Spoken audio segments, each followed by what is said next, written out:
नमस्कार दोस्तों, मैं विनीत पांडे और आज के वीडियो में मैं आपसे एक बहुत ज़रूरी बात करना चाह रहा हूँ। पिछले कई दिनों से हमारे पास बहुत सारी कॉल्स और मैसेजेस हैं जिनमें कुछ स्टूडेंट्स के कॉमन क्वेश्चंस हैं। क्वेश्चंस ये हैं कि क्या यूजी के मार्क्स, अंडर ग्रेजुएशन जो हमारी परसेंटेज है या जो पोस्ट ग्रेजुएशन में हमारे मार्क्स हैं, परसेंटेज है, या 10th या 12th में हमारे जो मार्क्स या परसेंटेज हैं, क्या उससे गवर्नमेंट जॉब प्राप्त करने में कोई समस्या आती है, क्या गवर्नमेंट जॉब में कोई प्रॉब्लम होती है। और कुछ लोगों ने मुझे तो ये तक कहा है कि सर हम आगे पढ़ने में इंटरेस्टेड नहीं है क्योंकि हमारे ग्रेजुएशन के मार्क्स बहुत ख़राब हैं, 10वीं के मार्क्स बहुत ख़राब हैं, 12th के मार्क्स बहुत ख़राब हैं। तो आइए इस वीडियो में हम जानकारी लेते हैं कि क्या सच में 10वीं 12वीं ग्रेजुएशन पोस्ट ग्रेजुएशन के मार्क्स का गवर्नमेंट जॉब पे कोई फ़र्क पड़ता है या नहीं। दोस्तों, जब मैं 10वीं क्लास में था और मैं 10वीं की पढ़ाई कर रहा था तो हमारे यहाँ पे, जो शायद आपके यहाँ अभी भी होगा, 10वीं क्लास में 10th में मार्क्स लाना एक प्रेस्टिज इशू होता था। ये कहा जाता था कि अगर आपका 80% या 90% से ऊपर नहीं है तो आपकी जो ज़िंदगी है वो व्यर्थ है। और मेरे समय में इतना सीबीएसई का इतना स्ट्रॉन्ग कल्चर नहीं था, इसलिए 70% वाला भी अपने आप को काफ़ी अच्छा मानता था, अच्छा समझता था। उस वक्त जो मेरे परसेंटेज थे 10th क्लास में वो अराउंड 54 या 55 थे। मैं सेकंड क्लास में पास हुआ और जैसा कि सभी पेरेंट्स को होता है, मेरे पेरेंट्स को भी लगा कि लड़का कुछ नहीं कर पाएगा। फिर मुझे 2 साल बाद दोबारा मौका मिला 12वीं में कुछ करके दिखाने का।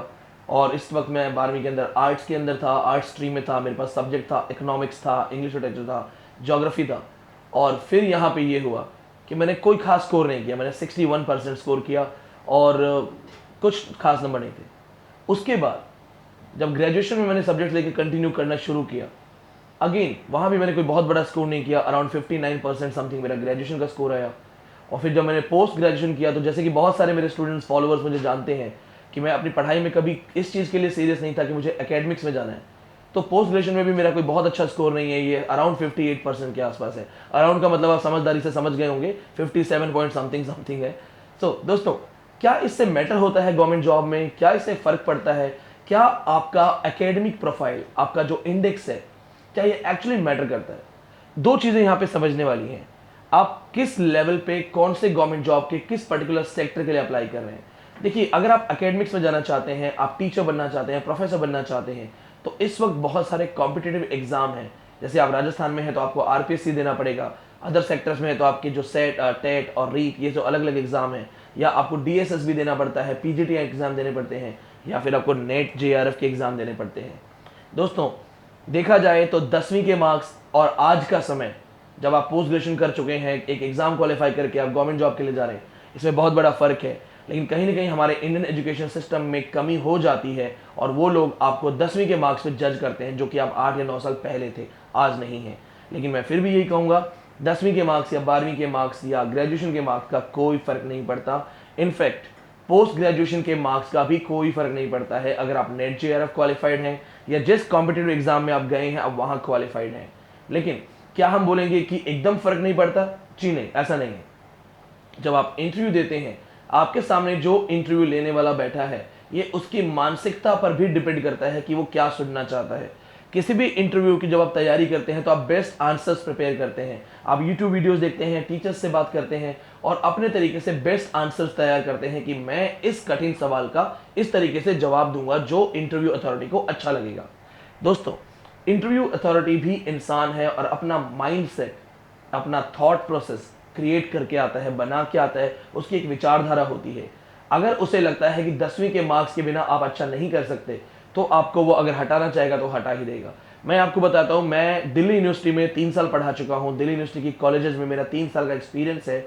और मेरा जब इंटरव्यूज़ होने शुरू हुए थे तो मुझसे एक क्वेश्चन पूछा गया कि आपके एकेडमिक्स में फर्स्ट डिवीज़न या फर्स्ट क्लासेस बहुत कम है या ना के बराबर है, ऐसा क्यों? तो मैंने उनसे ये कहा कि मैम, जब हम पढ़ाई करते थे तो हमने टीचर्स की बातचीत में ये सुना कि एक्स्ट्रा करिकुलर एक्टिविटीज़ एक छात्र के लिए बहुत ज़रूरी है। इस चीज़ से इंस्पायर होकर मैंने एनसीसी ज्वाइन किया, मैंने एनएसएस भी किया, मैं ड्रामा में था, मैं डांस वगैरह में पार्टिसिपेट करता था, स्काउट्स में जाने की कोशिश की मैंने। तो टेक्निकली मैं क्लास से थोड़ा सा, पढ़ाई से थोड़ा सा हटके एक्स्ट्रा एक्टिविटीज़ में आ गया। उस वक्त तो हमें ये कभी नहीं कहा गया कि आपकी एक्स्ट्रा करिकुलर एक्टिविटीज़ को आगे जाके लोग नेग्लेक्ट कर देंगे। जब आप एनएसएस में झाड़ू उठा के अपना कॉलेज साफ करते हैं तो आपको कहा जाता है कि आपको 3% मिलेगा, 5% मिलेगा, झूठे सपने दिखाए जाते हैं। मैं इसलिए कह रहा हूं क्योंकि दोस्तों मुझे नहीं लगता आप में से कोई भी या आपके किसी भी जानकार को गवर्नमेंट जॉब इसलिए मिली थी क्योंकि उसने एनएसएस में 5% लिए। मैं दोस्तों NCC C certificate A grade holder हूं। मैं रिक्वेस्ट करूंगा मेरे कैमरामैन से कि आपको वो ए ग्रेड का सर्टिफिकेट में ऐड करके दिखा देगा। मैं सी सर्टिफिकेट ए ग्रेड हूं।